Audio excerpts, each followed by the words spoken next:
Welcome back to Askewed Reviews. And this week and next week, I'm going through all of the Mel Brooks collection. And today I'm doing the 1977 film High Anxiety. Here is your trivia question for today. What does the middle initial in Richard H. Thorndike stand for? The answer will be at the end of this episode. In the film High Anxiety, we meet our main character, Dr. Richard H. Thorndike, who was just recently put in charge of the Psychoneurotic Institute for the Very Nervous, as the person who previously had that position mysteriously passed. Now, Dr. Thorndike might not be the best person for the job, as he himself is dealing with a crippling fear of high anxiety. So the first person that Richard meets is Brophy, who is not only his driver, but also a photograph enthusiast.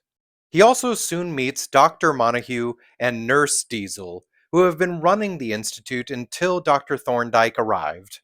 We soon discover that these two are working together and hiding some pretty big secrets from Dr. Thorndike.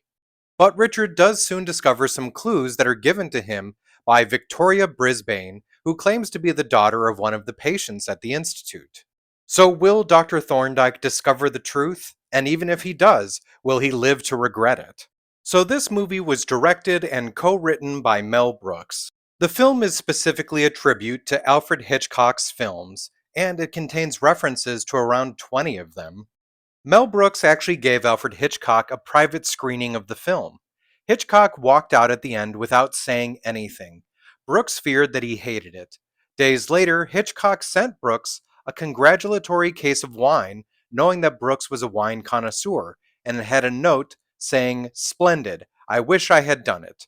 Apparently, Hitchcock's only criticism was that they tore off 13 shower curtain rings in the shower scene, while Psycho only had 10. Mel Brooks even used the same bird handler from Alfred Hitchcock's film The Birds. Now, the way that they accomplished the bird droppings was that a helicopter was actually flying over Mel Brooks while dropping a bunch of chip dip. Now, what's funny though is that the helicopter ended up frightening the pigeons and literally scaring the shit out of them, so some of that was actual bird crap.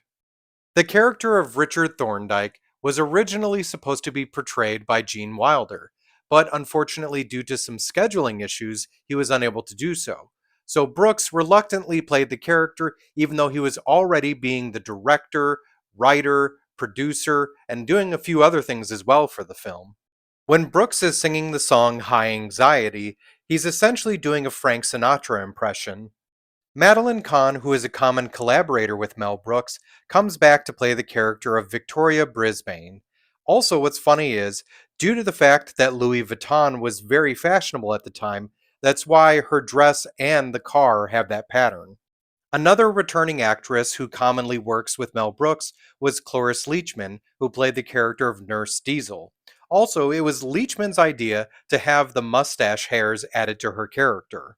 Harvey Korman, who from time to time will show up in Mel Brooks' films, is also back to play the character of Dr. Montague. And once again, he is the perfect actor to play a character who is a complete jerk, and you just can't help but love to hate. Also, the werewolf scene always has me rolling with laughter. By the way, it's actually due to Dr. Montague and Nurse Diesel that I first found out what BDSM was. Ron Carey, who appeared in Silent Movie and would become a bit of a larger character in this film and the next two Mel Brooks movies, plays the character of Brophy, who is named after actor Edward Brophy, who is famous for playing sidekicks in the 40s. Rudy DeLuca, who would end up appearing in quite a few of Brooks's films, plays the character of Braces in this movie, and I feel he does not get enough credit as his character is just so very creepy in this, and he does such a good job. By the way, if you didn't know, the character of Braces is supposed to be a spoof on the character of Jaws from the James Bond series. You may not have known this, but in the flashback of Richard being a baby, his mother was played by Mel Brooks' wife, Anne Bancroft. This would be the first of a few times that actor Dick Van Patten would show up in a Mel Brooks film. Here's something I was not aware of. The bellboy that is a bit high strung is actually played by future director Barry Levinson. Jack Riley, who on occasion appears as a background character in Brooks's films, plays the hotel desk clerk.